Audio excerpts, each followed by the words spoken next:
restoring their roster. Our Restoring the Roster segment is brought to you by Blue Sky Restoration Contractors. If your home or business is damaged by a property disaster, call Blue Sky first with locations across New England. They'll take care of everything from beginning to end. Go to BLUSky.com. Blue Sky Restoration, restoring your property and your life for a brighter tomorrow. Cerrone, I'm a morning person. As much as I love the later sunshine, daylight savings usually kills me. I did not expect to come out of the gate that hot, but it's just like, here we go. This is what we've been building to, right? It's exciting. There's anticipation right now. Yeah, man. I mean, this is what it's all about. This is what we've been waiting on. It's going to be busy time. It's going to be, it's like just constant refreshing of social media and everything else right about now. And I know you have way more insight with this stuff than I do, but it's going to be pretty cool. And, I hope major things happen and it'd be so we can have a exciting next few weeks, next few days or whatever, and see this thing really turn around for this franchise. So as we get going here, we'll get to players and we'll go player by player over the course of the show. If there's any players you want the Patriots to sign, to not sign, you want to weigh in, 617-779-0985. But I think we have to start with the big picture question.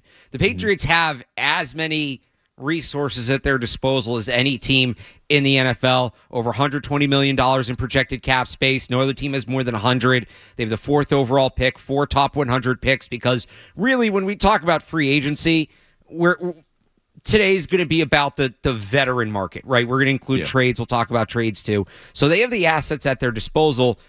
They did last year, and they didn't necessarily use all of them or most of them. So what will happen this year? And the guys from the Herald, Andrew Callahan, Doug Kyde, put together a stream on Friday night to benefit, raise money for cancer research, which if you didn't check it out, you can check it out. And I think you can still donate. It's up on the CLNS Media YouTube page. But they had Mike Reese on. They had a bunch of people on, but they had Mike Reese on.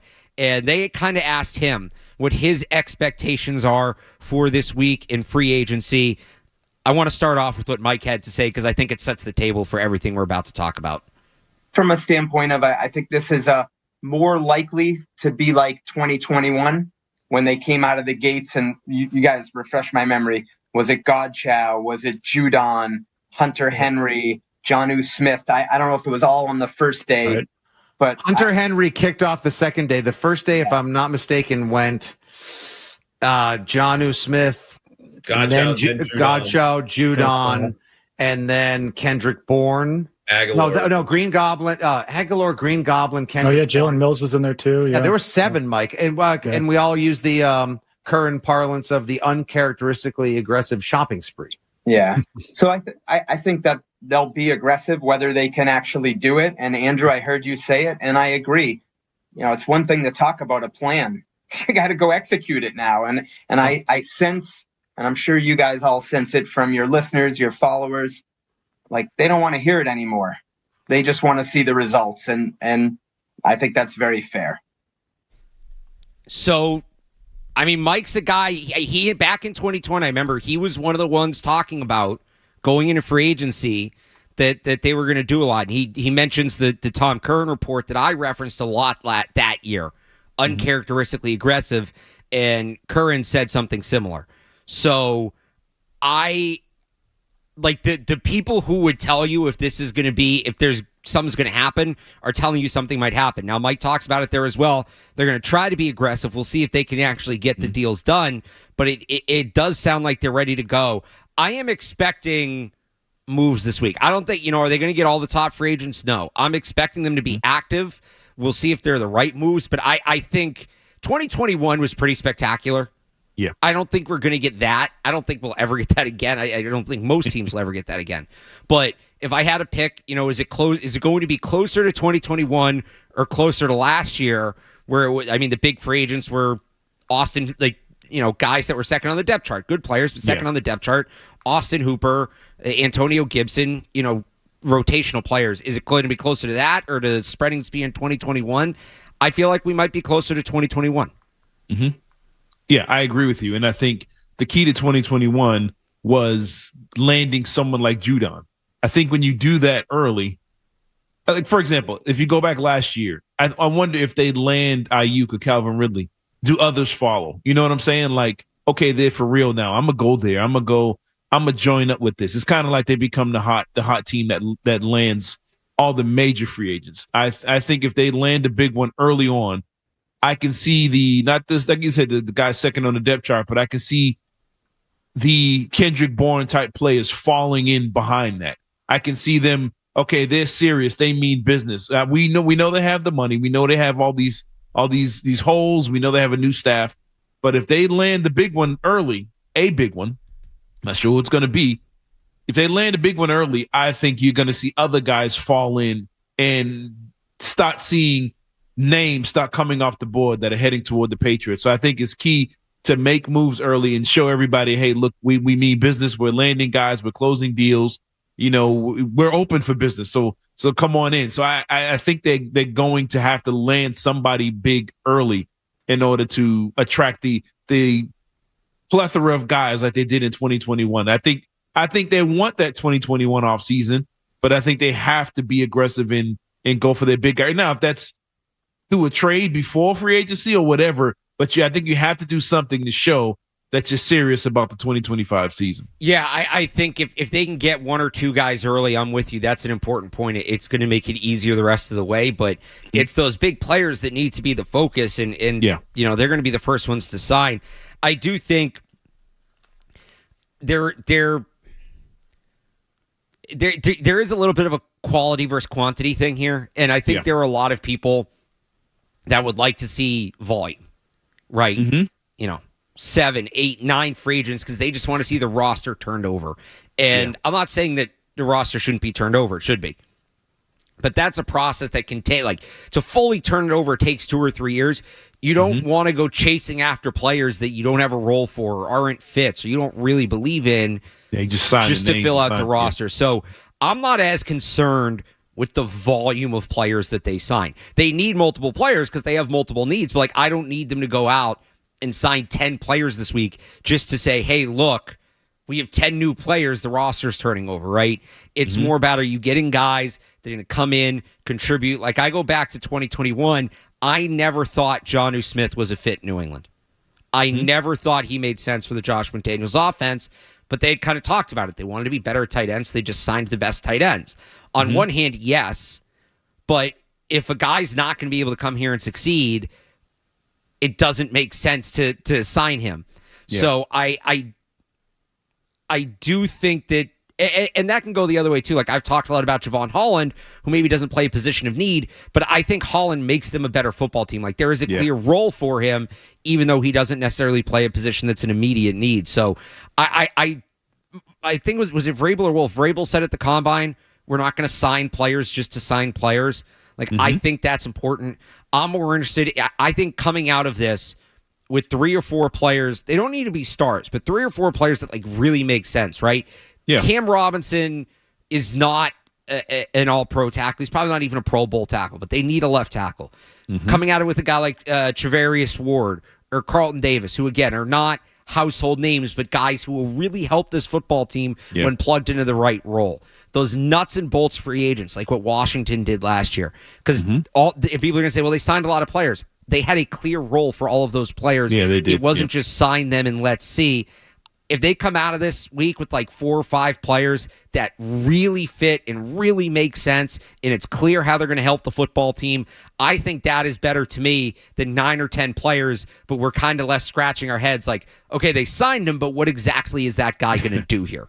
It's kind of like was it the Eagles that year, and they were calling themselves the Dream Team? Super Team year with Super Team, yeah. Nnamdi Asomugha, Vince Young. Yeah, they just went out and signed a bunch of names. Signed big names, and they ended up going 8-8 or something like that. So, I mean, that's spot on to what you're saying there. Don't just you can't be a fan playing Madden right now. Just getting all the big names and, trying to just wow people with names. You have to, like you said, Holland. Yeah, no one right now is looking at safety. I mean, you've mentioned it for months, and I completely agree with you. Safety is a concern for this team, but it's not high on everybody's list. But you get somebody like Holland from Miami, and it changes that whole back into that secondary. So I think that's a need, in my opinion, but it's not the sexy need. People are gonna want the get all the top receivers, get all the best left tackles, and we're good to go. And it's like, no, you have to fill out your roster with good football players that make sense. Don't just be out here acting up in free agency just to get guys and say, oh, like Elliot Wolf saying, look, my job is done. I gave you all these names. It's like, no, you got to get right guys that make the right fit for this team.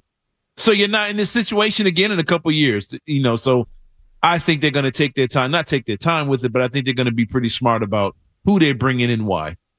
And I also don't be surprised if we hear a lot this week about guys who are here to help build the culture, right? And guys who are here to set a tone or whatever. That's part of the reason Mike Vrabel's here is they need that tone reset. They need that culture reset. I know people roll their eyes at that. I'm not saying that they're only going to sign players who do that and ignore the on-field, but don't be surprised if after some of these signings you hear, the belief is he's going to be great in the locker room, this and that, because I think that is part of the first step for Mike Vrabel and this staff is to get the tone reset inside the room.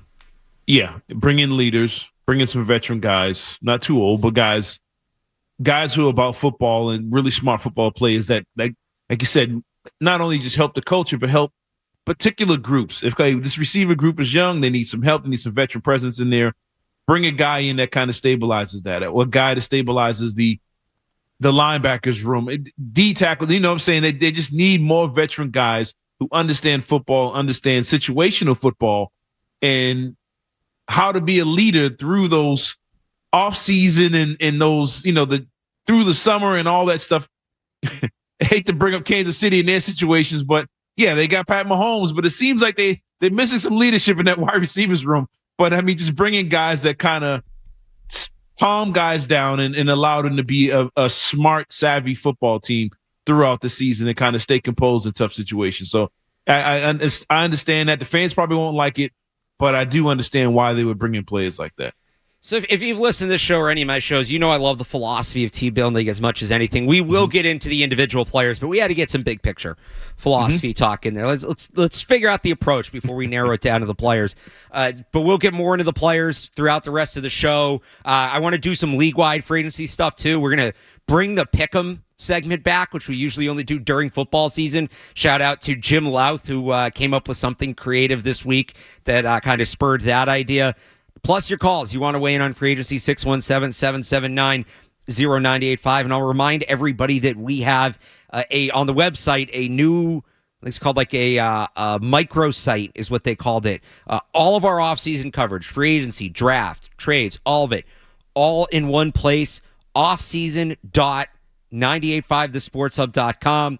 We've got player rankings. We've got all of our updates. There's podcasts, videos up there from the shows, from myself, stuff from the Combine if you missed it last week. Be sure to check that out. Bookmark it. We'll be tracking all the signings in real time there starting tomorrow. Actually, really starting, I think, like later today.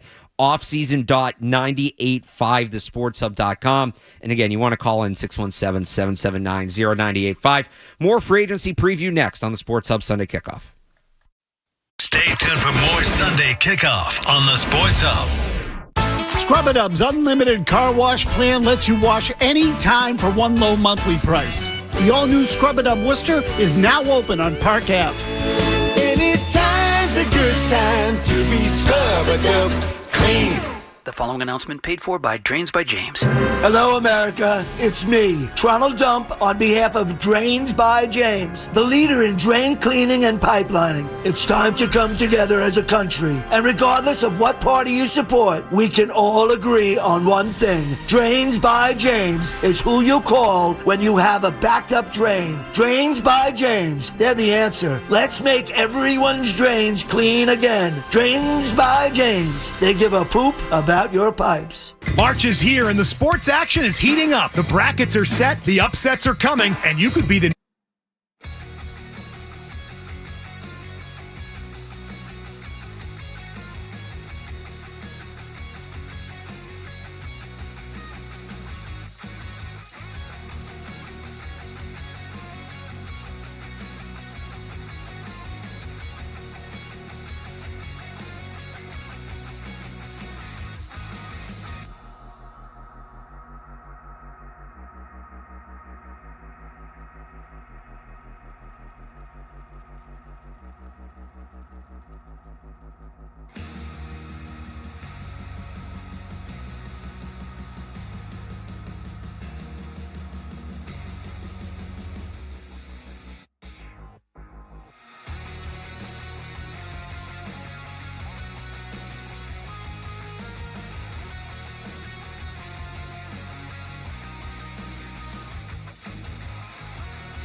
It's never too early to talk football on Sunday. Coming to the game on Sunday. This is Sunday Kickoff with Alex Barth and Cerrone Battle on 98.5 The Sports Hub.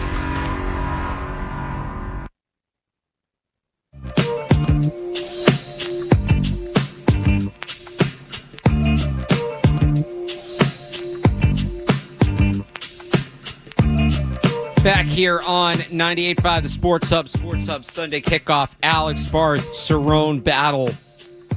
23 and a half hours. No. 27 and a half hours. I need to stop trying to do this math. Let's go to the calls again. You want to talk free agency? We'll take your calls early and often today. Going to be that kind of show. Let's start off with Josh in Turner Falls on the wide receivers. Josh, good morning. Hey, good morning, guys. How you doing? Good. So my fear is that they're going to be making a trade for a receiver, and that's fine. My fear is that it's going to be Ayuk because I think they're going to look at it as they can afford for him not to play. They might not be too competitive this year. The draft capital might be diminished from what they would have had to give up last year. And he's under contract. You don't have to worry about having to sign him to something. Is that, who do you guys think they might try to target? And do you think Ayuk is something, if it were to happen, is that a good thing or a bad thing? And, I love the show. You guys are the best, man. Keep doing what you're doing. Thanks. Thanks for the call, Josh. Appreciate you tuning in. So Brandon Ayuk, the thing that worries me, I was into them trading for him last year. I think I said at the time, it doesn't need to happen, but it'd be great if it happens because they'll have another shot to trade for wide receivers, and lo and behold, here we are. He tore his ACL and other ligaments last year. So this is another case where, we've seen them do this before. They add a player who's maybe a distressed asset because he's hurt. This is kind of what happened with Juju Smith-Schuster, right? And his knee was never really right. And they ended up not getting what they thought they were getting. If they trade for Ayuk, it would be something where I hope they can get their own physical before the deal, check everything out. But yeah, I would be cautious. I'm not going to say I'm out because I think he is a good player, and I think if he gets back into form, especially, he's a great fit in the Josh McDaniels offense. But I do worry about the big wide receiver move being a guy that tore his ACL and I think the MCL as well, 8 months ago? No, less than 8 months ago, whenever October was. Yeah, it's kind of like you wish you have a chance to watch him play first before you can make the move.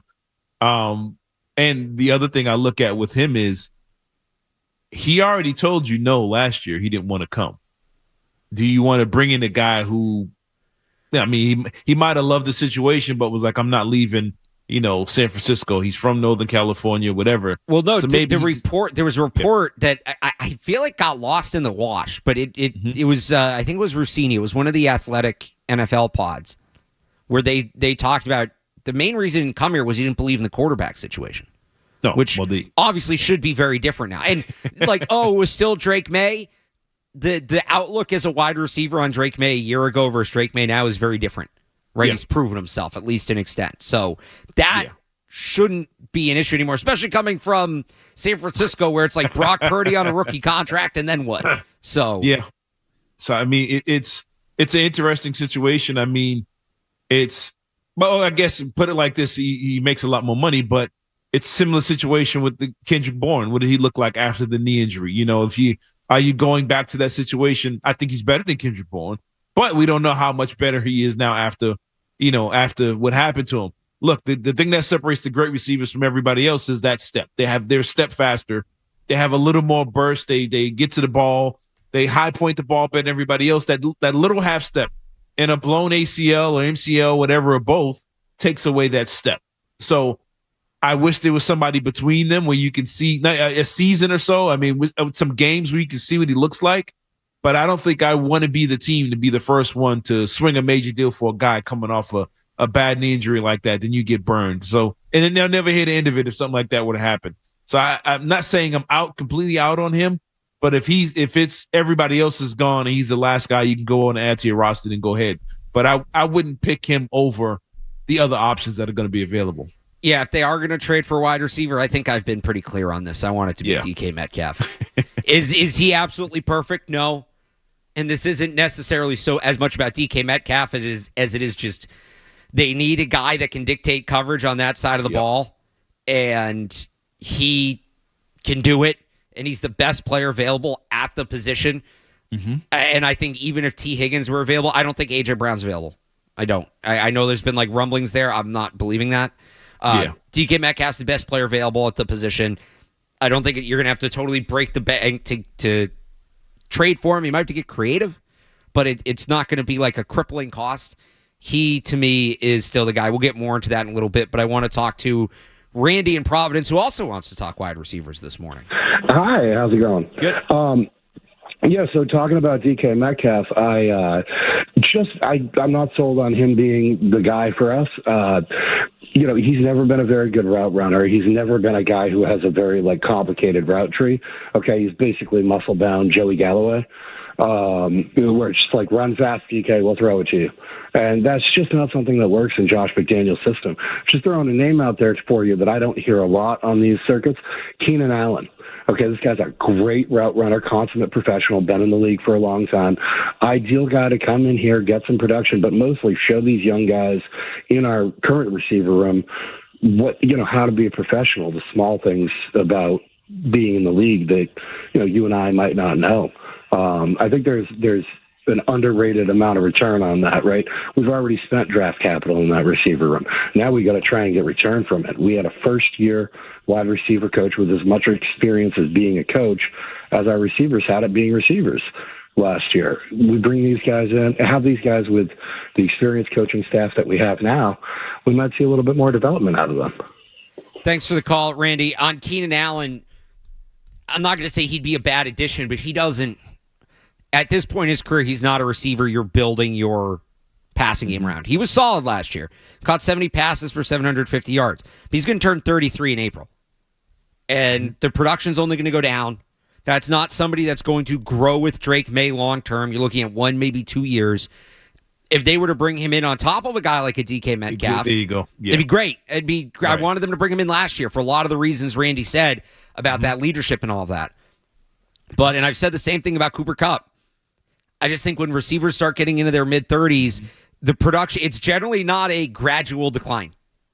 Yeah. It generally just kind of drops off. And if that's your big wide receiver move, as a guy who's going to be 33 years old, there's a chance that you're not ultimately changing much. To his point about Metcalf and the route running and the fit in Josh McDaniel's offense, because I've heard that. In the Tom Brady Josh McDaniel's offense, that is absolutely true.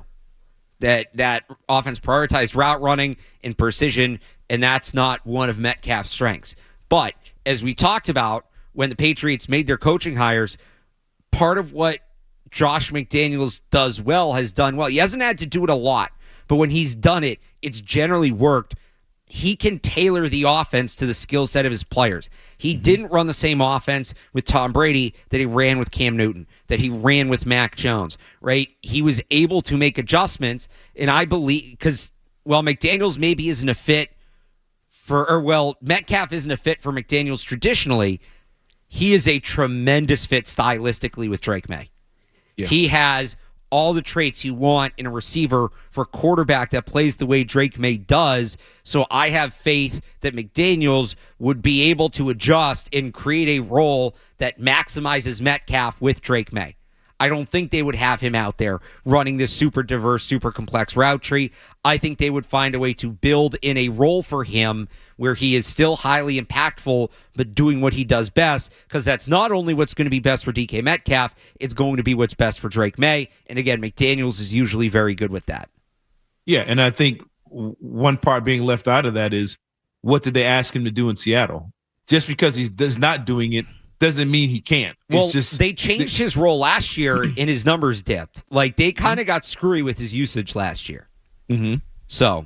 Yeah, I mean, it's one of those things. If you trust the coaching, you trust McDaniels, you trust the quarterback, I don't think you pass up on that kind of talent and that type of, okay, yeah, he does. He's only a speed guy on the outside he's a massive Joey Galloway. Okay, I take that. Yeah. I would take that because you need somebody. The thing you said in the very beginning is the key. You need somebody to dictate the defense. You need someone out there that they're thinking about all week when they're prepping for this team, that they're rolling coverage to his side. They're putting their best guy on that side, because not only does it change how you call your plays, it opens it up for the Pop Douglases. It opens up for the other guys. If you get somebody in the draft, if it's Keyshawn Boutte, it doesn't matter. Now those guys are seeing one-on-one. Now that quick slant, if he beats one guy, guess what? He's got 30 yards of grass in front of him. Having a guy on the other side makes it so much better for everybody else. And you saw it in the Rams game with Cooper Kupp and Puka Nacua. They couldn't stop either one because they were so worried about both of them at the same time. You have to have somebody out there that dictates coverage, and Metcalf absolutely does that. And he makes everybody better, not just Metcalf. Joey Galloway played 16 NFL seasons. I know he was around for a while, but that's wow. Real quick, because I want to get one more wide receiver call. We are up against it. Joe in the car, though. What do you got? Good morning, guys. Morning. Yeah, DK Metcalf, I would love to have him out of all the free agents, but he has openly and publicly said, which you guys are not mentioning, that he does not want to come to the Patriots. He would not come to the Patriots. That said, I would love for the Patriots to grab Cooper Kupp. Cooper Kupp is a guy that I think will help Drake May. Those short 7-yard passes who can turn into 20 yards. But we do need a deep threat. I think Devontae Adams, since he's been here in New York, he likes the cold weather. I mean, I think that's the guy. But DK Metcalf, like I said, guys, I would love to have him. He'd be a perfect fit for us, but he has said he does not want to come to the Patriots. And but if the bag's big enough, which is going to have to be, Bob Pratt's going to have to open up that bag really big, because that's the only way he's going to attract wide receivers here. That's all I got, and it'll be an interesting draft. Love the show. Thanks, Joe. That last point is it. Paying the most money. By the way, DK Metcalf, this quote's been misconstrued. I don't know if we have it in the system, George, when he was on with Katie Nolan. He just said something about Massachusetts. Right, we may have to play coming back. Yeah. DK Metcalf never said he didn't want to play for the Patriots. He actually said it's a great organization. He said he couldn't see himself living in Massachusetts. Those are two very different things. You pay the guy enough money, give him 32, 33 million reasons a year to live here for 3 years. Not even full time, right? And he lives in Seattle, Washington now. Yeah. So it's so I get why he'd want to go somewhere warmer, but it's July to hopefully mid-February. Spring, summer, he can go live wherever he wants. Mm-hmm. Put the money on the table, give him the reason to live here. He never said he didn't want to play for the Patriots, to be clear. Said he didn't want to live in Massachusetts. A desirable place, in my opinion. There it is. So he says after that. Great organization, though. So something to keep in mind. All right, we are well over. We got to hit a break. Let's pick it up with some more DK Metcalf talk and maybe some more trade talk on the other side. I know the caller mentioned Cooper Kupp and Devontae Adams. We'll get to them as well coming up here on the Sports Hub Sunday Kickoff. Sunday Kickoff is on the way on the Sports.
the swing right leg.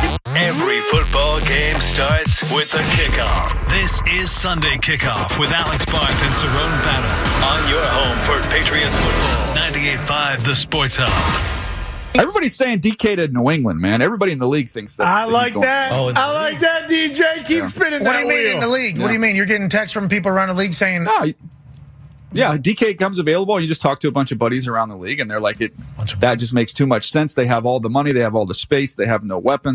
The high second-round pick, what are they picking, like 38, something like that? Yeah, and they got 2/3. If you're the Patriots, and I think that they would have competition here from the Chiefs because of the moves that the Chiefs made. The Chiefs now have a hole at left guard, left tackle. Ronnie Stanley makes a ton of sense for the Chiefs to kind of be aggressive in free agency. I would also say New England should be at least having the Ronnie Stanley conversation. You go out in the first week and you give Drake May a left tackle and a number one wide receiver, now we're cooking.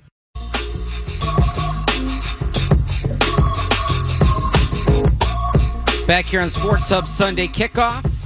Alex Barth, Cerrone Battle. That was Daniel Jeremiah earlier this week. Obviously, circumstances have changed a little bit. Ronnie Stanley no longer on the market. He signed with the Ravens yesterday. So it might be Cam Robinson or bust to tackle, but the point stands. You get a left tackle, you get a number one wide receiver. You are properly supporting Drake May. And I don't think there's a better opportunity to add a wide receiver this offseason, Cerrone, than adding DK Metcalf. I know people have called in with other names. Cooper Kupp, Devontae Adams. I wouldn't hate Adams, but he's older.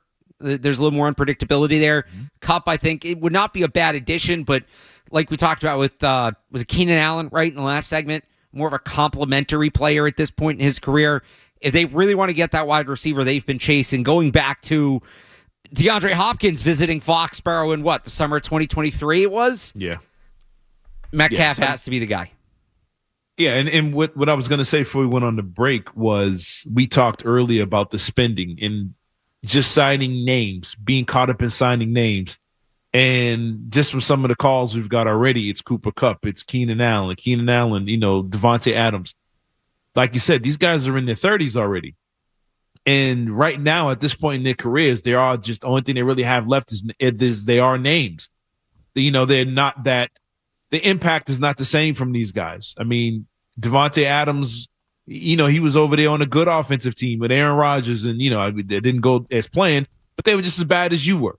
And they had him, and they had other receivers. They had a tight end. They had a ground game.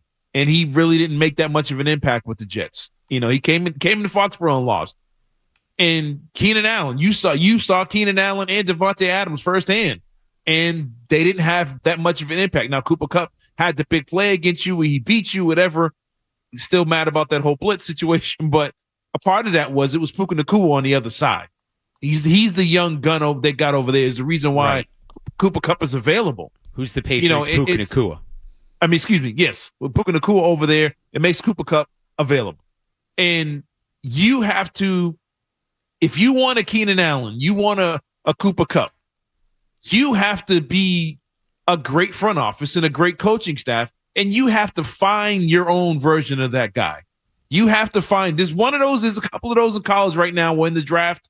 You have to find that guy. But the finished product is DK Metcalf. It's T. Higgins. They're the young, explosive guys that this offense needs. You trade, you give away whatever you need to get those type of players in. But when it comes to the Keenan Allens, the route running guys who run the 4.5 40s, 4.6s, the slow guys but are playmakers, great hands, great route runners, guys that kind of got slept on most of their careers, you have to find those guys in the draft, coach them up. You might even, I'm not even going to throw the guy out the window just yet. You might even have a guy like that in Jalen Polk. He could turn into that if you have the right coaching staff, the right mindset around him, and he kind of shakes off whatever he was going through. I don't think the book is completely closed on guys like him just yet. But you have to find your Cooper Kupps and your Keenan Allens, and wasting big money in trade assets on guys in their 30s with bad injuries and all this stuff. I don't think that's the way this team needs to go right now. You need a young horse for Drake May, and right now it's DK Metcalf or T. Higgins or somebody on that level. So go ahead. I'm sorry. There's one name we haven't brought up, and you mentioned using, spending money and trade assets. And the money's the money, right? They have the cap space. They should spend. There is something to be said for the roster building approach of If you can get a player in free agency, money's money. You don't have to give up draft capital or anything. So we haven't brought up Chris Godwin yet, who still has, I'm not going to do the math again, a little over 24 hours to re-sign in Tampa. So we don't know that he's going to hit the market yet. But if he does, when he does, he will be the best wide receiver available. He's not the youngest guy out there, but he's 29. So this isn't a guy that's clearly on the back end. He is coming off a couple of injuries. He tore his ACL and MCL in 2021, and he suffered a dislocated ankle last year that ultimately needed surgery and limited him to just 7 games. Prior to that, he'd had 1,000 yards 3 years in a row. His previous 4 complete seasons, even in an incomplete season, in 14 games, he had 1,000 yards with Brady in 2021, 1,100 yards exactly. Are you in the camp? Because I think there's, as much as I want Metcalf, I think there is an argument to be made for, well, you can just get Chris Godwin. You don't have to give up a top 100 pick. You don't have to give up like Joe Milton or a young player, right? Chris Godwin's just on the team Monday at 12:05. and there's been reporting that the Patriots are ready to drive the market for Chris Godwin. This is another one like I talked about with Brandon Ayuk. Hopefully they get a physical before pen goes to paper. Yeah. Just coming off that ankle injury. I heard mixed things about where he's at in terms of his recovery down at the combine. It was kind of split. Would you rather give up, I don't think you're giving up the 4th overall pick, but like call 38 plus something else for DK Metcalf, who you still have to pay $30-something million a year. Yeah.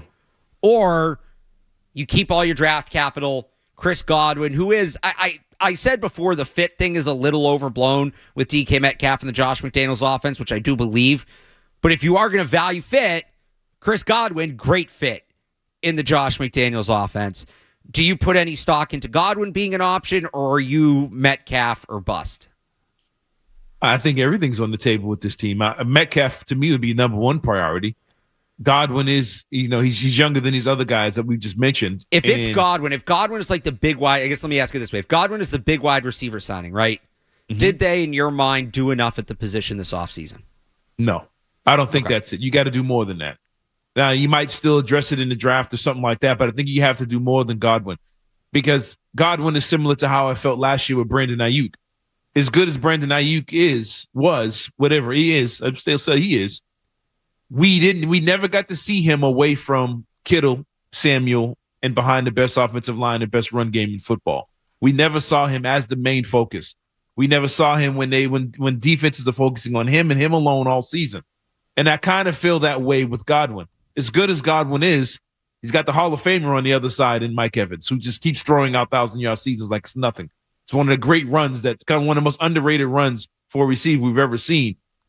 How does it look when there's no Mike Evans on the other side? You know what I'm saying? How does it look when you don't have that chemistry that those two have built over years? They're dominant when they both have it going. The situation he'll be coming to here is totally different. He's not playing in Florida anymore. He won't be playing in South Carolina, in a dome in New Orleans, in Atlanta. He'll be playing up here with a team that is nowhere near the level of, with the receivers are nowhere near the level of what he's been dealing with his career. And I know the quarterback situation would be good, offensive coordinator situation, but I still haven't seen what this guy looks like when he's the focus of the receivers.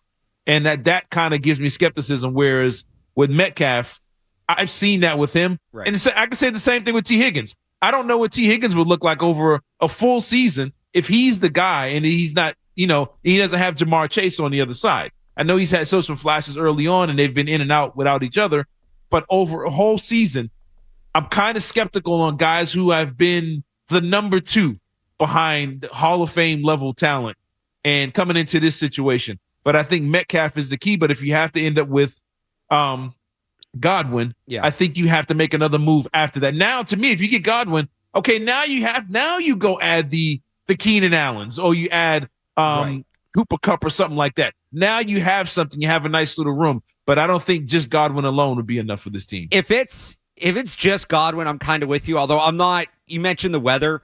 He's from Delaware and he played college football at Penn State, so he should be able to.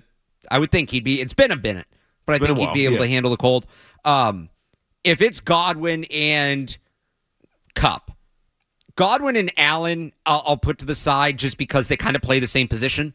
Yeah. I'm not sure you're putting both of them on the field, but like Godwin and Cooper Kupp, Godwin and, maybe you dip in a day 2 of the draft, a guy like Jaden Higgins or a guy like Xavier Restrepo.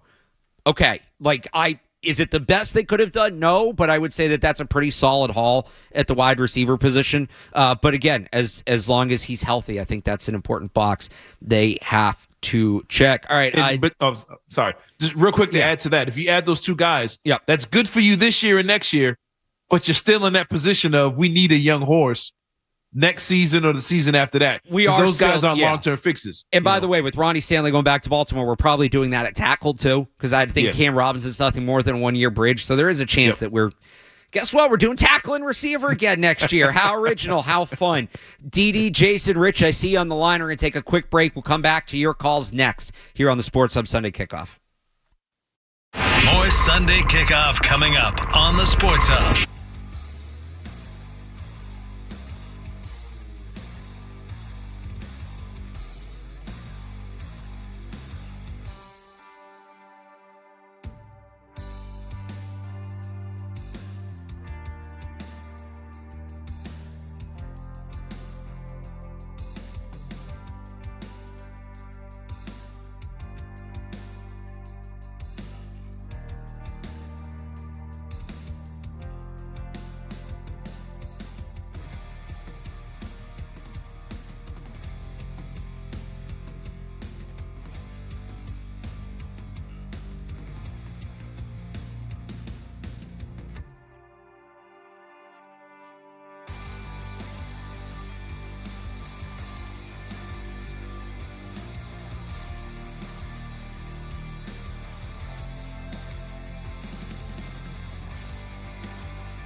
Talking football every Sunday morning with the insiders and with you. It's Sunday Kickoff on 98.5 The Sports Hub. Back here on Sports Hub Sunday Kickoff. I want to do some around the league free agency stuff as well, and we will get back to the Patriots.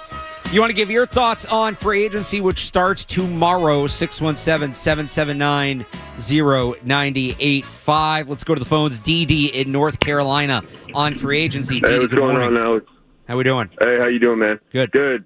So, from a business perspective, I'm just looking at the Patriots. I'm a diehard fan down here in North Carolina, and I'm just like, with the new dynamic of free agency, there's more of a need for the systems and processes and modernizing like Breer and everybody talks about, because what it does is it mitigates the room for error, hires the floor, which means that you're not in this desperation mode of trying to get a guy.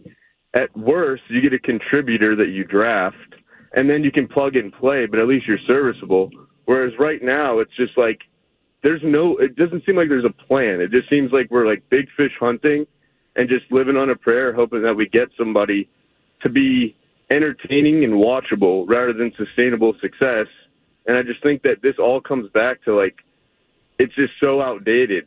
Like, they still haven't really put in the work to modernize the whole organization, and which is why now we're like, hey, let's just throw $25 million to Chris Godwin, who at best is maybe a $20 million a year player.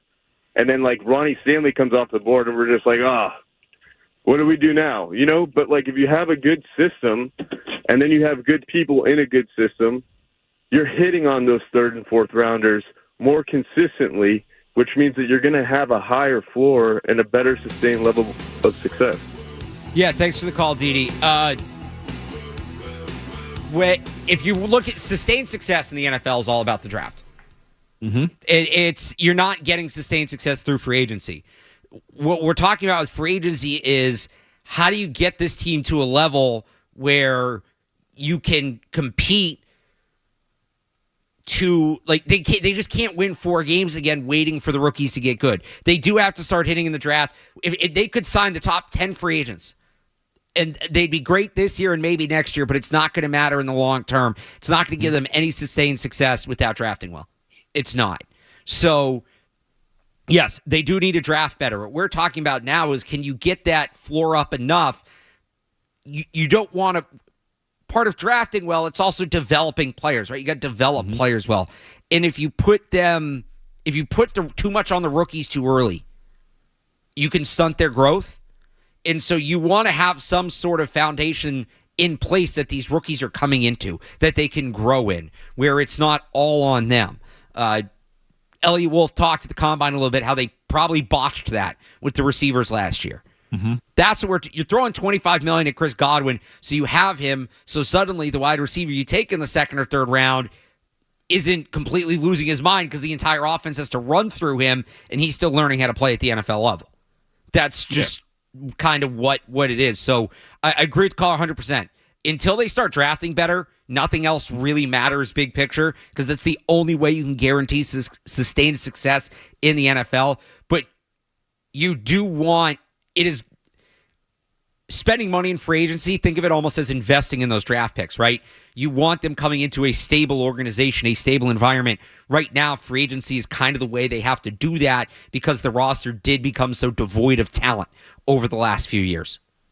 Yeah, I mean, in the prime example of that is the season you referenced earlier, 2021 season. They spent all the money on free agency, made the playoffs, but it wasn't sustainable because there wasn't any young players that they developed and drafted around that centerpiece to make it sustainable. Okay, we just made the playoffs this year and we spent the money we got in.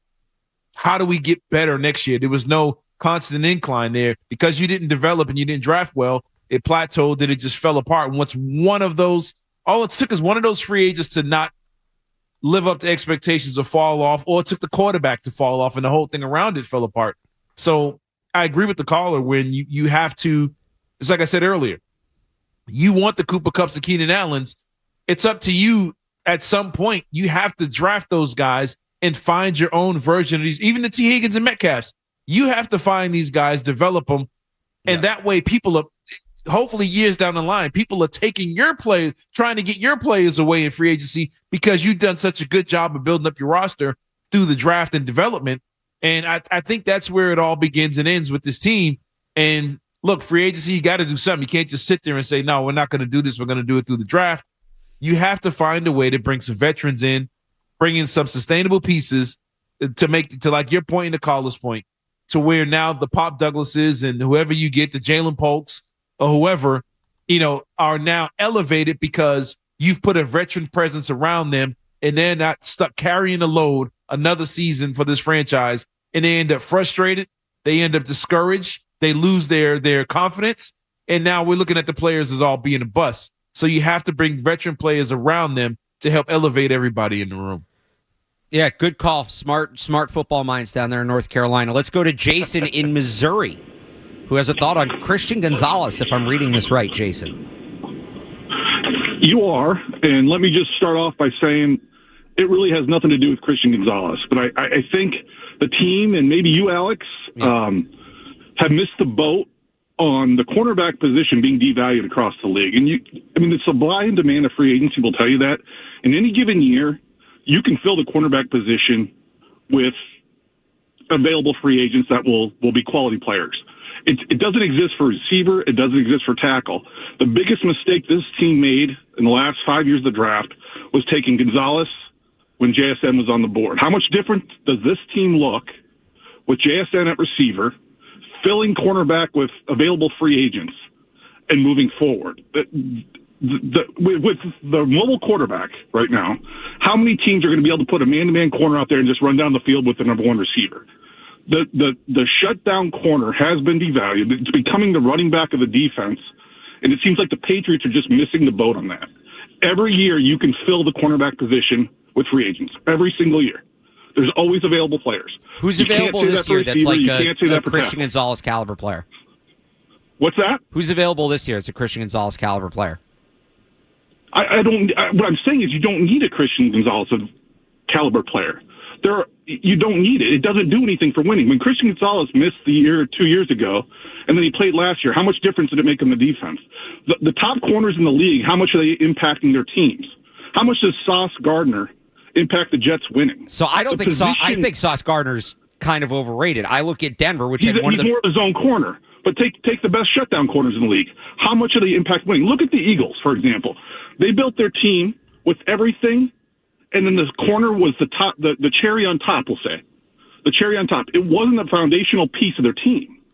They built everywhere else, and they drafted a couple corners last year as the cherry on top. Nobody is building teams with cornerbacks. They had James Bradbury. They had Darius Slate. They had aging corners. That's what I'm saying. You can get an aging corner anytime. But they're good players. Thanks for the call, Pro Jason. Bowl level corners. Right. I would also say, the Broncos, one of the best defenses in football. Patrick Surtain's a big part of that. The tagline said trade Christian Gonzalez. This team cannot be moving on from talent at any position. You add to that. You add talent. And but the linebackers, the running back position of the defense is being devalued. I would argue wrongly, but it is.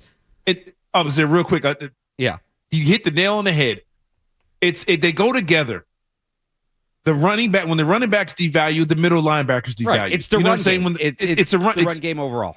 Right. D tackles, middle linebackers, and there's the strong safety. They kind of go fullbacks. They kind of go head to head there. But saying you don't need elite corners today, when they throw the football 45 times, I wouldn't say it's ridiculous, but I put it like this. I don't think the Eagles are in that position with all the talent they have if they don't have that secondary that they had. No. I mean, they had playmakers back there. I mean, Kansas City is not – Kansas City probably would have been a 500 team if they didn't have that secondary back there making plays for them late in games all season. Not saying they have a Christian Gonzalez got back there, but you have to have elite secondary play in a league where everybody's 5 wide and throwing the ball 40 times, more so than you need outside linebackers, I think. I think you need that. You see where the game is going. These kids are coming up playing 7-on-7 in high school and playing these spread offenses in college. You have to have something on the outside. Travis Hunter is looked at as one of the prizes of the draft because of the value he has on the outside, more so than a Genti, more so than an Amarian Hampton or somebody like that. having a guy out there that can shut down a passing game or make a big play is more important, I think, now than it's ever been in the sport. 617-779-0985. You want to join us? We got to get to these headlines, and then we'll take a look at the quarterback carousel and how it could affect the Patriots. 90 seconds, no commercials on the Sports Hub Sunday Kickoff. From the Town Fair Tire Studios, this is your home for every Patriots game. Look into the end zone, try to keep the play alive. Falling down, he goes to the end zone. It's caught! He got it! Touchdown! WBZ-FM at HD Boston. 98.5, the Sports Hub. Beasley Media Group station. Essential Sports Hub headline presented by Celsius Energy Drinks. The Celtics pulled away in the third quarter last night to beat the Lakers 111-101 at TD Garden. Jason Tatum leading the way with 40 points and 12 rebounds. Jaylen Brown added 31 points on his own and played some great defense on Luka Doncic. The New Look Bruins, they played yesterday, first game since that massive trade deadline, and they won. They beat Tampa 4-0 down at the Lightning's building. Cole Koepke, former player for the Lightning, scored a pair of goals for the Bees. Jeremy Swayman made 26 saves in the shutout effort. The New England Revolution lost 2-0 to Philadelphia Union last night. The Red Sox dropped their spring training game yesterday 9-8 to the Twins. They're back at it this afternoon against the Atlanta Braves. And re-signings rolling in ahead of the start of NFL free agency tomorrow. Those yesterday highlighted by left tackle Ronnie Stanley returning to the Ravens. Other new deals: Greg Rousseau goes back to the Bills. Hollywood Brown is staying with the Chiefs. And former Patriot Mike Gesicki gets a new contract with the Cincinnati Bengals. Sports Hub headlines are brought to you by Safety Insurance, providing comprehensive coverage for your auto, home, and business. Ask your independent agent about safety. I'm Alex Barth on Boston's Home for Sports, 98.5 The Sports Hub. Your next update at 10 o'clock. To us, Boston pride runs deep. I'm a Bostonian! This is Boston's Home for Sports. Bow, bow, bow! 98.5 The Sports Hub. You're listening to Sunday Kickoff with Alex Barth and Cerrone Battle on your station for the best football coverage. 98.5 The Sports Hub.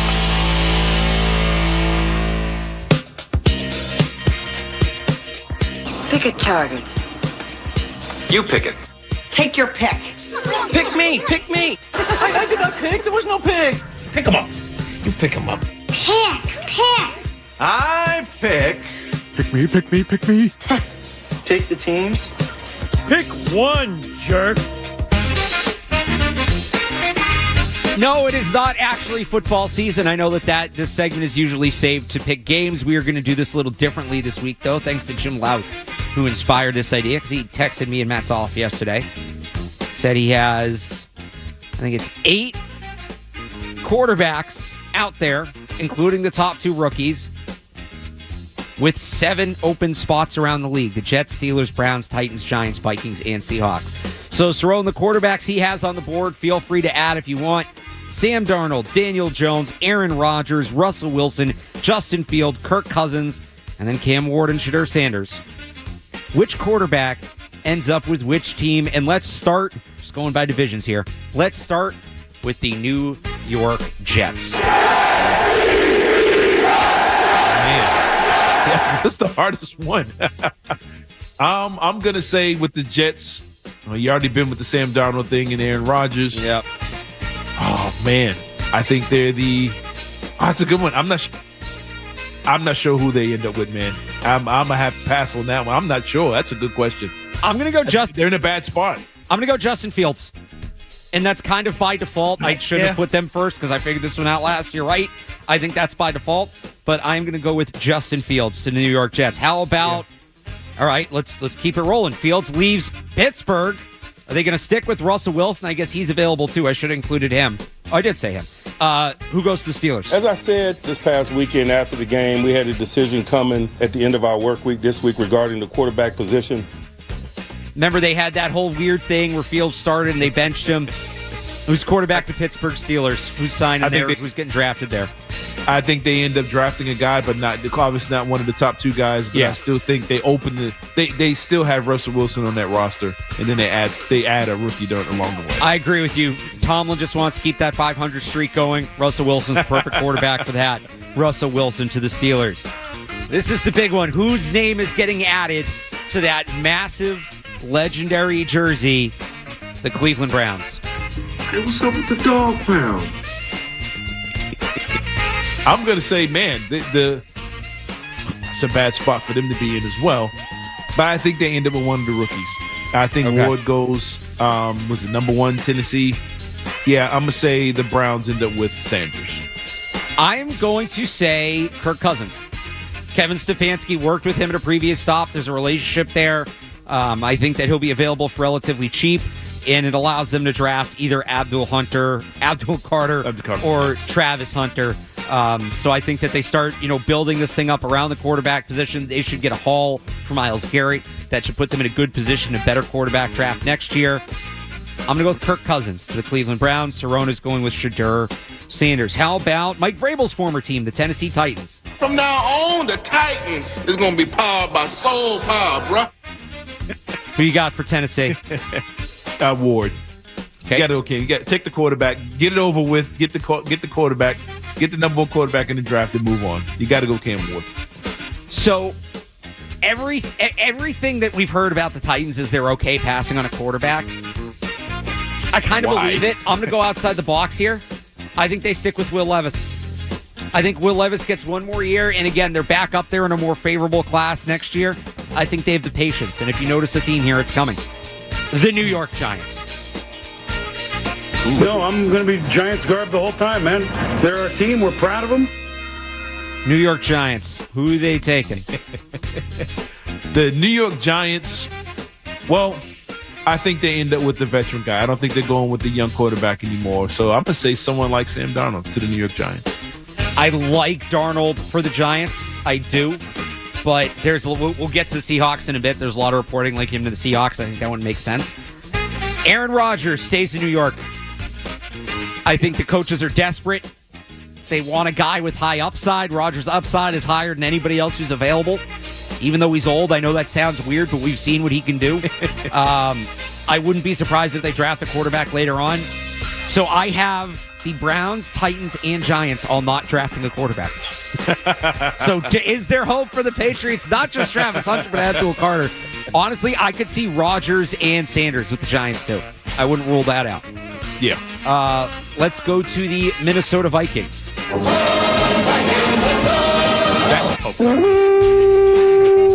So I got to start here on the Vikings real quick. Go ahead. Go ahead. Yep. Why are they in the market for a quarterback? I was told last year J.J. McCarthy was unbelievable. He was this generational prospect. Point. Can't miss, right? Why are you going to draft Drake May? You can get Trey Down and get J.J. McCarthy. He won in Michigan. He's a winner. He wins. Well, no, they're back in the market for a quarterback a year later. Yeah, I completely forgot he's even there. No one even talks about him anymore. So I don't know. I don't know. I was told last year he was a clear answer. So Jim must have accidentally put him on the list. I don't know. I have them going with Daniel Jones because I think they're going to give, for all me grandstanding, McCarthy's going to get a shot to win the job, but I think they want legitimate insurance.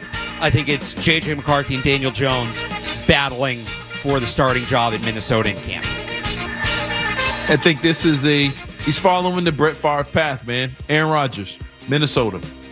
Aaron Rodgers with those receivers back in the NFC North, finishing out his career. I'd see Aaron Rodgers to the Minnesota Vikings. That's what I want. That's what because the whole Favre thing, it would be funny, and it just buries McCarthy for that's what I want. They're a good team too. And if Rodgers goes to the Vikings, now the Giants are definitely taking quarterback in my mind. So Patriots fans should want Rodgers to the Vikings. Mm-hmm. But I think they want to leave the door open for J.J. McCarthy. So it's Daniel Jones. And finally, we got to double back for you. But finally for me, the Seattle Seahawks. Seattle now needs a quarterback. Lucky for them, it's before free agency. Every option is available. Every option is available except Cerrone. You already took Russell Wilson, Shadur Sanders, Cam Ward, Sam Darnold, and Aaron Rodgers off the board.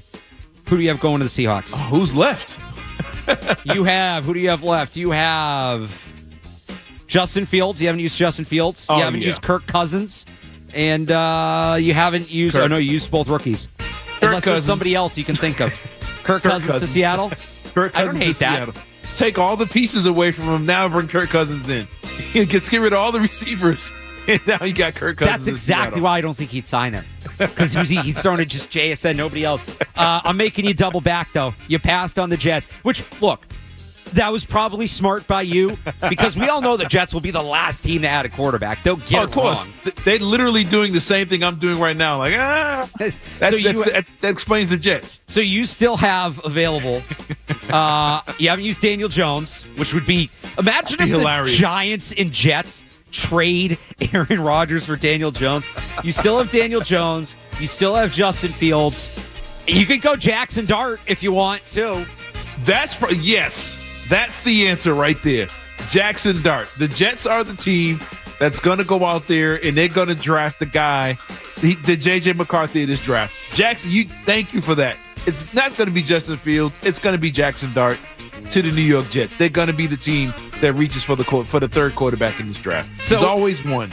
In my scenario, the Jets get it's all veterans. I'll put it that way. It's all veterans, and the Patriots get Abdul Carter, unless maybe one of them trades back to another team. You have 3 quarterbacks essentially going in the top 10 because if Jackson Dart's going to go to the Jets, he's going to go in the first round. And you also have Aaron Rodgers on the Vikings, which I think would be very fun. So a little off-season around the league, the quarterback carousel. We'll see how it shakes out in reality, but a little bit of fun there. I want to get back to Patriots free agency, though. We've talked a lot about who they could bring in. Who's going to stay? I know people might roll their eyes at that. It won't keep anybody who was on the team last year, but are there any internal free agents that the team should make a push to keep? We'll do that, plus your call, 617-779-0985, as we keep going here on the Sports Hub Sunday Kickoff. Stay tuned for more Sunday Kickoff on the Sports Hub. Hey, small business owners, listen up. There's a team rooting for your...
Too early to talk football on Sunday. Coming to the game on Sunday. This is Sunday Kickoff with Alex Barth and Cerrone Battle on 98.5 The Sports Hub.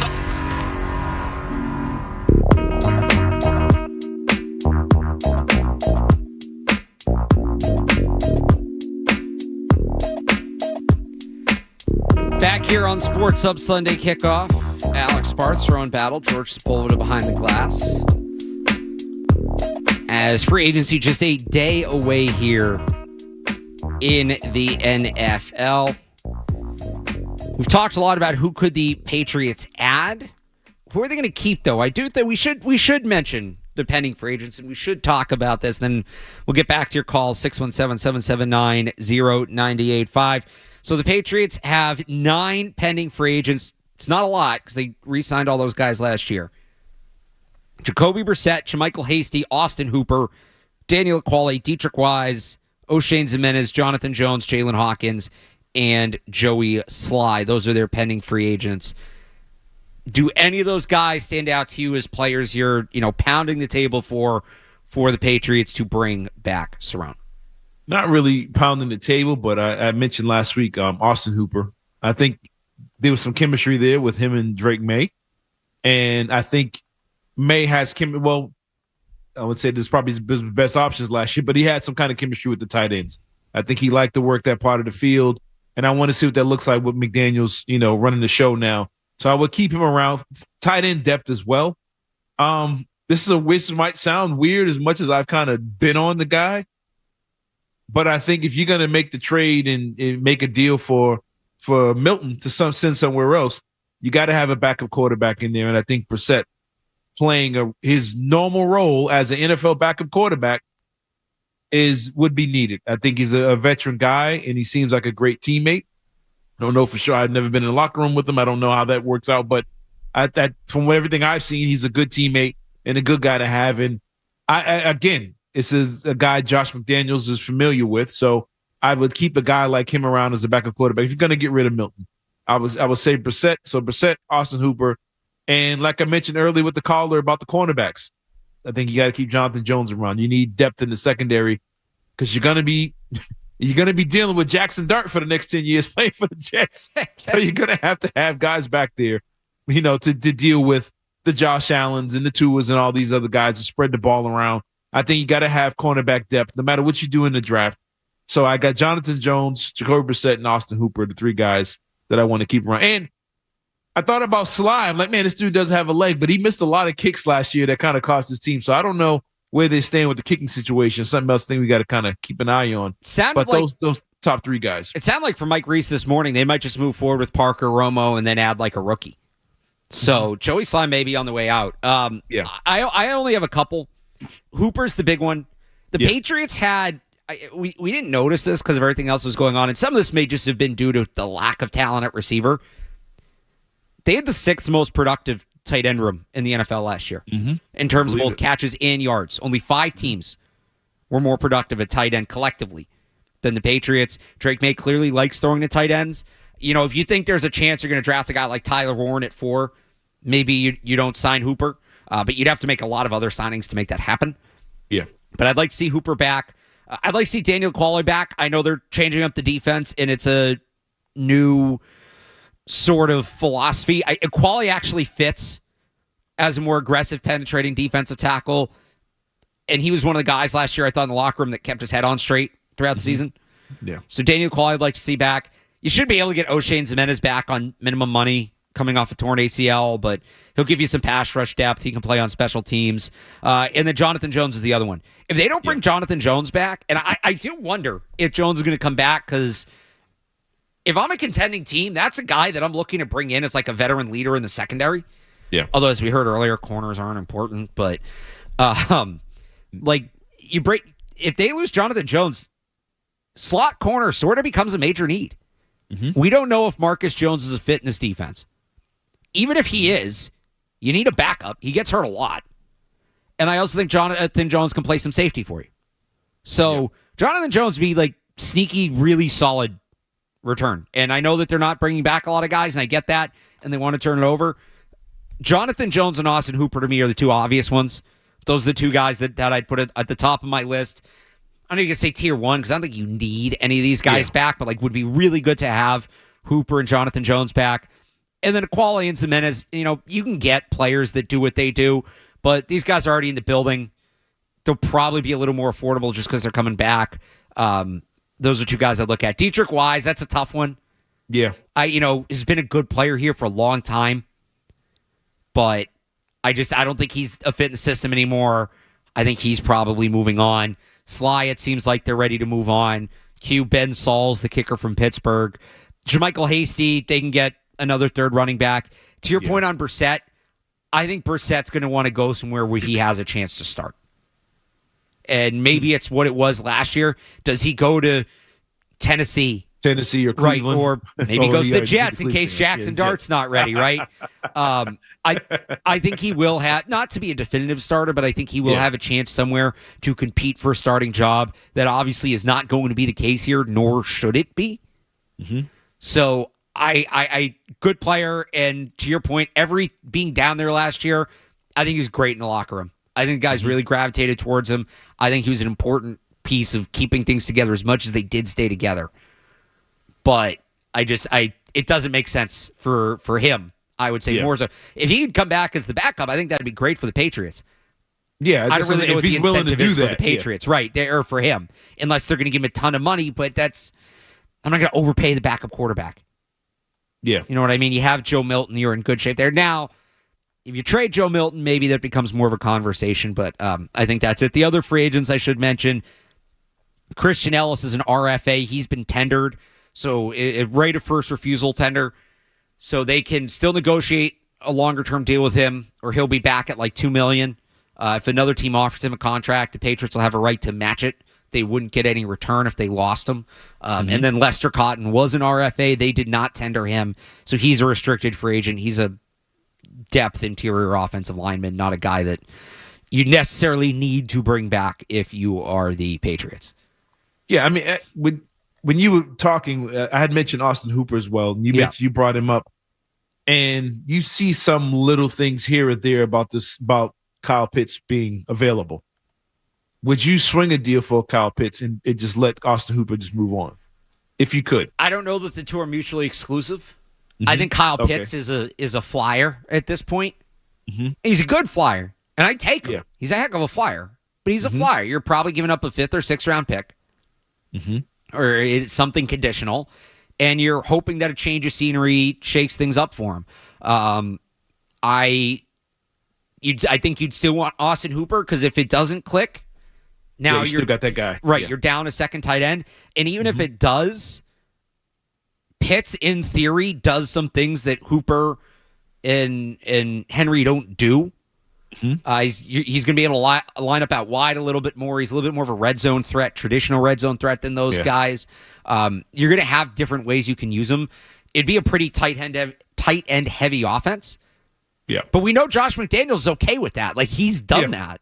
So I would take a flyer on Kyle Pitts. I'm not giving up anything more than like a 5th round pick for him. But if he's and honestly, this is probably something that would happen training camp, maybe spring practices. Like, I don't think this is something that's going to happen later in the next week or two. All the more reason why I'd still bring Hooper back. But I the only way I wouldn't bring Hooper back is if they know going into this right now, we love Tyler Warren. We love Tyler Warren. He's going to be our pick at 4. We know we'll be able to get him, right? It's going to be a quarterback, Hunter, Carter, top 3. We're going to take Tyler Warren, and he's going to play next to Henry and develop as the future at that position. If that's your plan, because Austin Hooper's going to cost you a little bit. Yeah. Mike Gesicki got 8.5 AAV yesterday from the Bengals. That was a little over $1 million over the cap projection, which is usually relatively in tune. And they have Hooper valued at 6.5. So you're probably going to be paying Hooper, I'd say 5 to 7 AAV. Which isn't nothing. It's not a lot, but it's not nothing. And you don't want that guy just sitting there. So if they know they're going to draft Tyler Warren, I wouldn't re-sign Hooper. Short of that, it's a weak tight end market. I'm not overpaying for Juwan Johnson to be the second tight end. Yeah.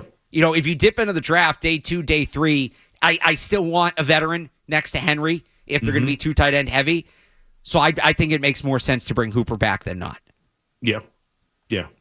So I agree. I think he was a good player, and I think it was a good chemistry there. And I think, look, imagine what his numbers or the tight ends numbers would have looked like early on if May have played the whole season. They kind of exploded after he came on, but we talked about games early in the year where balls were just missing those tight ends in key situations. And I think you probably talking about a top 3 tight end room if Drake May was there from the beginning of the season. So I think Austin Hooper would be a big, I won't say addition, but you got to keep him to try and keep him here and hope he doesn't leave to seek the Super Bowl contender or ready-made team. It's like, I'll go be a third tight end somewhere just as long as I get a chance at the ring. So I think that's the only thing they're competing with right now. But, yeah, I would love to keep him around. 617-779-0985. We have open phone lines if you want to weigh in on Patriots free agency. We will go to your calls next here on the Sports Hub Sunday Kickoff.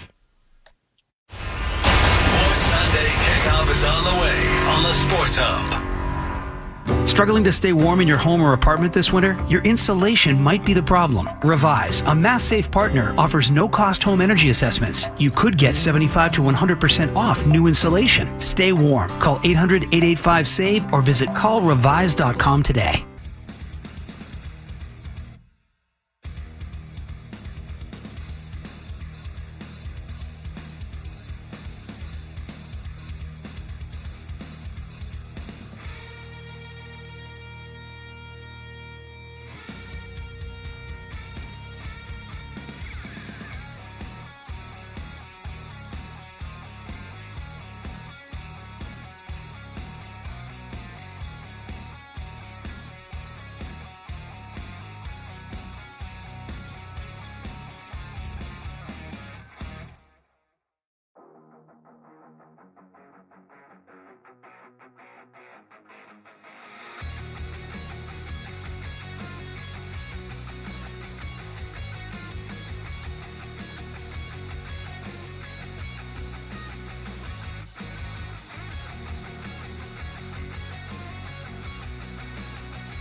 swing right leg.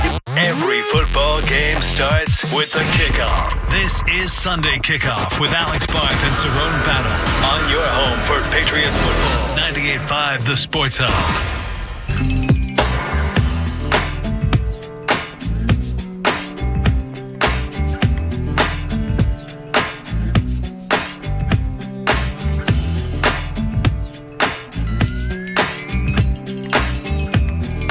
Back here on Sports Hub Sunday Kickoff, Alex Barth, Cerrone Battle with you. Let's go to the phones, and we will start with Walter in Boston on Patriots Free Agency. Walter, what do you got? I called you guys about Christian Kirk before, and it looks like it's going to be just the same stuff. You let him go for a 7th rounder. If Kirk would have came here with what they have now, he would have been the number 1 receiver. And it's like, I got family all around the country. Like, Joe Milton had a good game against practice squad plays, and you guys are all talking about, oh, we can get a 3rd or 4th. No, even what's his name, Schefter said that's not true. No team that he heard would offer that for that guy. It's like in Jonathan Jones was getting beat all last year. They got Gonzalez and they have May. You keep Austin Hooper. It's like they need to rebuild this team from the guts up. They have the worst roster in the NFL by a lot. It's like, I would love to see a Warren kid here or something, but Monday should be Cam Robinson and maybe Slayton because you got a big arm quarterback. You want to have somebody to get down the field. I just look at all this thing is just more of the same. It looks like so far. If they sign that kid Moore from Pittsburgh, that's just another trash left tackle, man. I'm scared, man. It just looks really bad. You guys have a good day. Thanks for the call, Walter. Lot going on there. I never said the Patriots could get a 3rd or 4th round pick for Joe Milton. That's just what I trade him for. Him. Yeah. Right. Christian Kirk would have been a fit. The caller said Christian Kirk would have been their number 1 receiver. I don't know about that. Maybe, but not by a lot. He's certainly not the kind of guy that changes an offense. It would have been a nice piece, but I'm not losing sleep over the missing out on Christian Kirk. Like I will say, and this isn't, who knows? Maybe they end up doing nothing this week, and that would suck. Free agency hasn't even started yet. To act like, oh, they're not doing it. There's nothing to do. There's nothing they can do. The only thing I would say is a miss was not trading a future 4th round pick for Joe Thuney.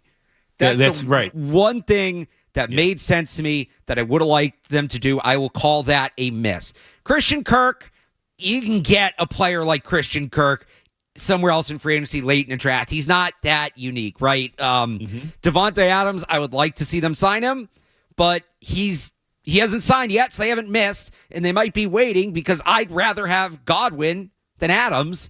And so if you rush to sign Adams because you don't want to wait for free agency to open, you miss out on the better players, right? So Thuney's the only one that I look at, and I'm like, they were sitting on their hands there.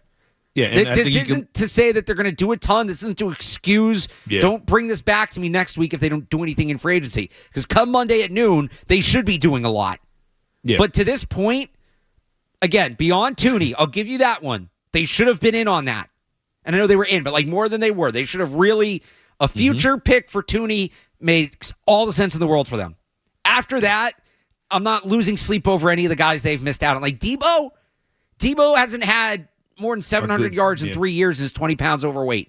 I'm sorry. He wasn't fixing anything. Yeah. Just another name. Yeah. You get him on the pile of names. But like he was saying, well, they need this, need that. They need a guy that can get downfield so May can use his arm and throw deep balls. Well, if you don't have the offensive line, he's not going to have time to hit the guy going downfield. They do have a lot of holes, but like to your point, Alex, they haven't done nothing yet. I can see if this was August and we're sitting here like, dag, they didn't do this, do that. It hadn't started yet. We don't know how this whole thing is going to unfold. There's no trades. There really hasn't been any major trades yet that have happened yet. Free agency hasn't started yet. You haven't got to the draft yet. There's a lot left when it comes to building this roster. And look, it may look like they have a lot of issues, a lot of holes. Everyone keeps saying, this is the worst roster, the worst roster, the worst roster.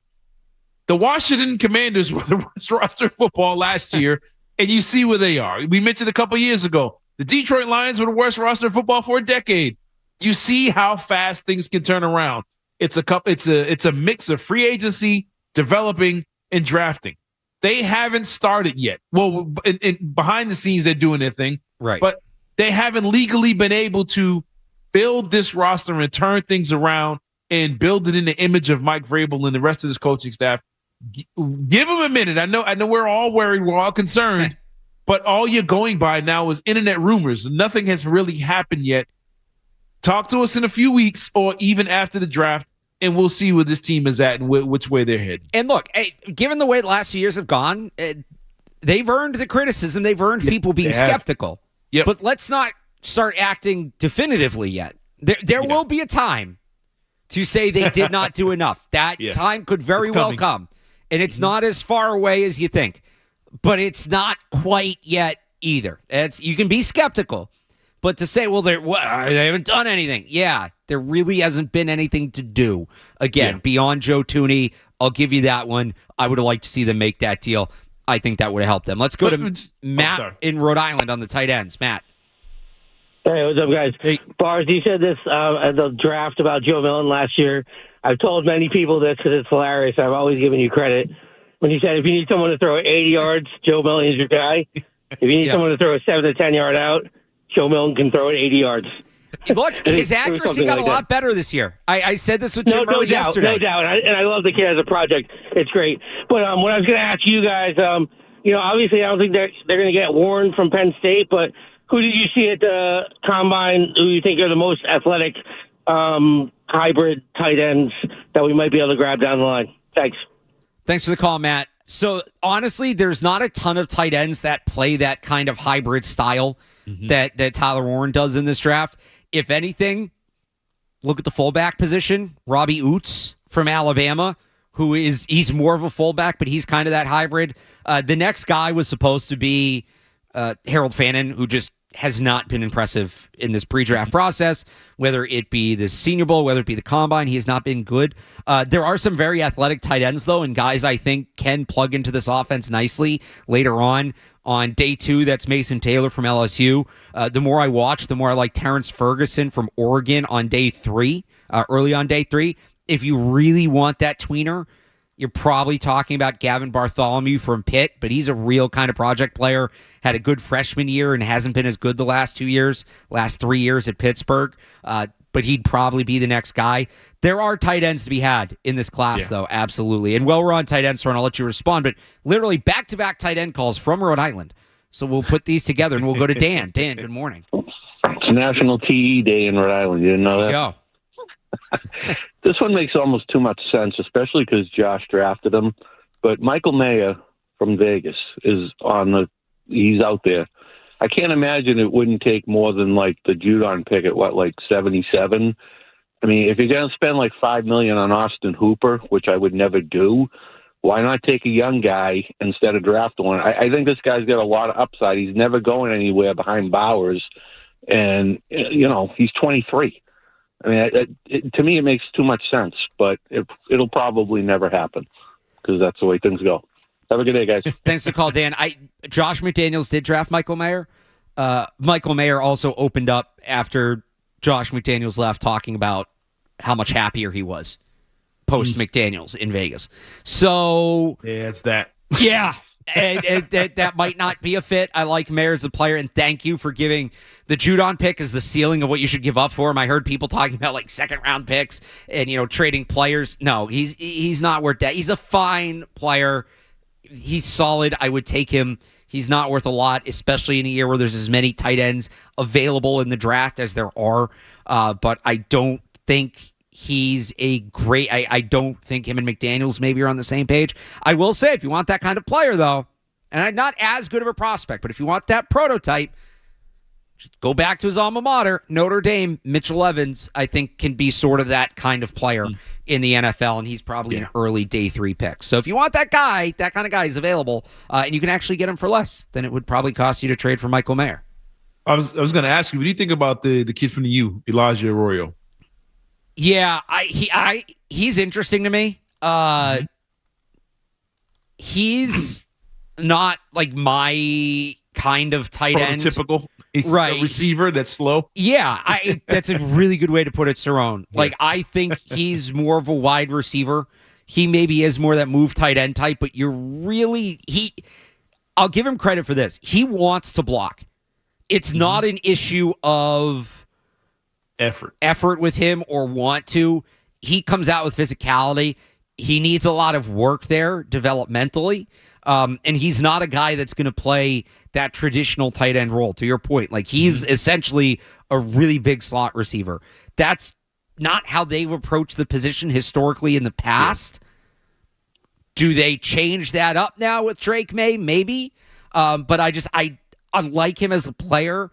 I don't think he's that kind of player. If they're going to go in that range for a tight end, again, I think Mason Taylor is more the kind of guy they look at. Yeah. I mean, I think it's something that has to be, I won't say it has to be addressed, but I think the tight end position is big for this team. And I think it'd be big for this quarterback and with that coordinator.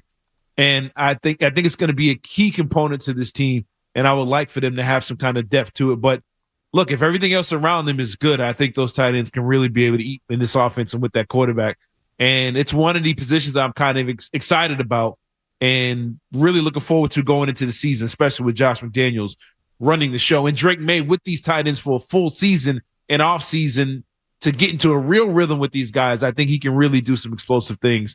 But I would just love to see them add a younger guy. I mean, look, they still have what's his name?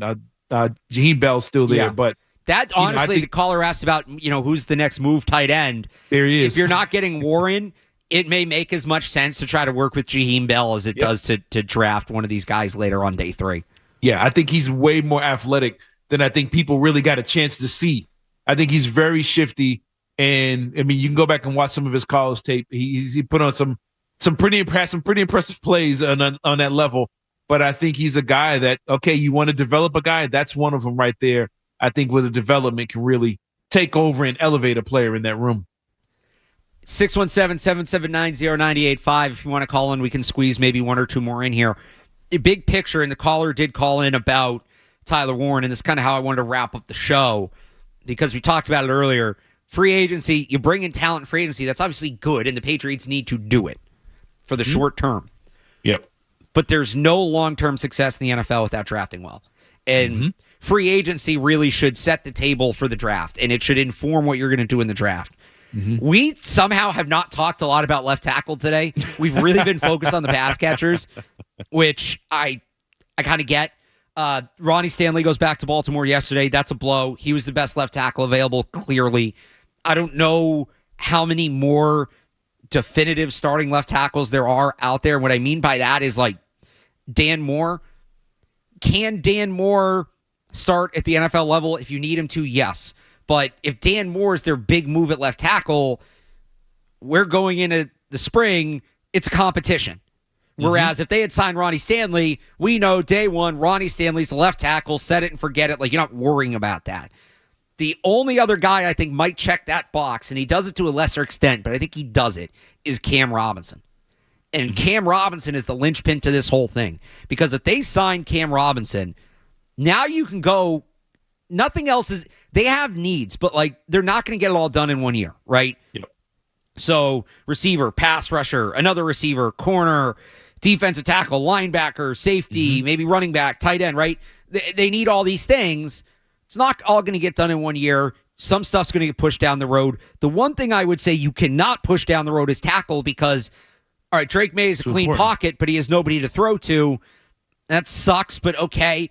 Drake May is getting hit 10 times a game. Like, that has a lasting impact, more so than anything else. So if you don't sign Cam Robinson, now you have to have this weird discussion about, all right, are we drafting Will Campbell and gambling on the arm length? Are we drafting Armand Membu and maybe moving him over to the left side, even though they tried to do that last year and it didn't work? Are you reaching on Ariante Arcery or Kelvin Banks or Josh Connerly? Is there a day 2 or day 3 guy you really love? There's all these different, right? You got to figure that out. Whereas if you have left tackle set, well, now I think it's clear. It kind of becomes at 4, who's the best player on the board? And in this draft, it's weird because there are all these guys that have questions. It is kind of wide open, but assuming Hunter and Carter are gone, right? If either of those guys are there, they're the best player at 4. But you can make a case at 4 for being the best player. You know, whether they're the right fit for the Patriots is another story. You can make a case that the next best player in the draft is Mason Graham, Will Campbell, Ted McMillan, Will Johnson, Armand Membu, Tyler Warren, Jalen Walker, Michael Williams, and Ashton Genty. Yep. You can make a case for all of those players, and now you just get to pick. Now you just get to pick who you think the best football player is, but that all banks on them getting that left tackle in free agency. Yeah, I think you nailed the left tackle in free agency. You get that out the way. If you can't get the guy in free, if you can't get a good left tackle in free agency, then I think it makes it clear that, okay, we're in this position where it's like, well, you know what? We might have to be the anomaly here with the guy with the, he's an inch short on the arms, but he's the best left tackle in the country. He's an All-American, dominant SEC left tackle who just was throwing people out the club for the last 2 years at LSU. We're going to have to get this guy, and yes, we're going to have to develop him like we're going to have to do everybody else. All these guys have weaknesses. We can look at Will Campbell and say, okay, it's his arm length. Okay, yeah, that's that for him. Mason Graham was too light. Abdul Carter's coming off an injury. Every single one of these, the quarterbacks, there's no guarantee in either one of those guys. Every single one of them has a question mark. If you really, really need that left tackle, you're going to have to take Will Campbell and trust that he's going to be a dominant left tackle the way he was on the only way you can judge him is what he did in college. If he's that same player, then you have to just take him and throw him out there because you have to protect that quarterback. And if his footwork, his technique, his strength, his size, all these things are dominant, then you're going to have to overlook that 1 inch difference on his arms and secure your protection on your quarterback's blind side for the next 10 years and then move on after that. But none of this works unless you get the left tackle in. So you got to do it through free agency, or you're just going to have to bite the bullet and take Will Campbell or Calvin Banks. But you got to get that left tackle secured, or none of this is going to work going forward. We'll see. We'll have a better idea next week of what this looks like, and we'll be back next week, same time, 8 o'clock, to break down all the moves the Patriots made or didn't make, and really kick it into gear with the draft, because once we know who's on the roster, we can really start to dig into the draft. So if you missed any of this show, you can find it on the Sports Hub YouTube channel, Sports Hub Sunday Kickoff, wherever you get your podcast. You can follow Cerrone on Twitter at Cerrone_battle. Follow me at Real Alex Barth. We will have coverage on 98.5thesportshub.com all week. I'll remind everybody the specific offseason site, including the free agency trailer, is offseason.985thesportshub.com. You can check that out. And we will talk to you next week. George Spolvita behind the glass. Great job as always. For Cerrone Battle, I'm Alex Barth. More Sunday Kickoff coming up on the Sports Hub. Get on up and get on down to Hooters. Where else can you get a burger, fries, and an ice cold draft beer? Served by a world-famous Hooters girl for under $20. Fight inflation today and every day at your local Hooters. Saugus, Denham, Shrewsbury, and West Springfield. Hooters makes you happy. As our New England football team restores their roster after a disaster season, Blue Sky Restoration Contractors is always your first call to restore your home or business after a disaster. When your property is damaged by water, fire, mold, or storms, call Blue Sky before you call anyone else. They'll take care of everything from beginning to end. With locations across New England, Blue Sky will be there in no time to get you back on your feet. Visit gobluesky.com. That's goblusky.com. Blue Sky Restoration Contractors, restoring your property and your life for a brighter tomorrow. What is insurance? Insurance transfers certain risks between parties. Without insurance, the economy would really stop. In simple terms, insurance is like community. It's protecting every last asset that somebody has built over a lifetime. You're in it together. You feel supported. From the beginning to the end. What insurance is just taking care of people. It's definitely a way of life. Cross Insurance. Our way of life since 1954. Imagine this. It's 10 o'clock and time to go to bed. Scary, right? It might be, especially if you fear the chance of an accidental leakage and skin irritation. Well, if that's the case, you need to try Tena Sensitive Care Overnight Pads. Its skin comfort formula acts as a barrier to help protect your skin and provides triple protection against leaks, odor, and wetness, helping you feel secure throughout the night. With Tena Overnight Pads, your nights will be smoother and your days brighter. Try them now and have a smooth night. At High Efficiency Plumbing, Heating, and Air Conditioning, we're redefining home comfort. Our comfort specialists deliver custom solutions designed to meet and surpass the latest energy requirements. From professional HVAC and plumbing designs to installing state-of-the-art heat pumps, we maximize efficiency and savings. Plus, with Mass Save rebates, upgrading your home has never been more affordable. Call High Efficiency Plumbing, Heating, and Air Conditioning at 508-825-3695 or visit high-efficiencyllc.com. Your partner in comfort and energy savings. Hey, it's Mike Felger, and I'm here with Ryan Bailey, CEO of Cambridge Savings Bank. Ryan, what makes your team so special? Internally, our leaders are like captains, exemplifying the spirit of teamwork by getting to know our employees personally and encouraging them to share their goals and aspirations. This culture of connection and growth sets us apart. And for our customers, it's always you. Every interaction is tailored to their unique needs. That's what makes CSB more than just another bank. We're the team that helps you achieve your goals. Cambridge Savings Bank, my official bank. Member FDIC.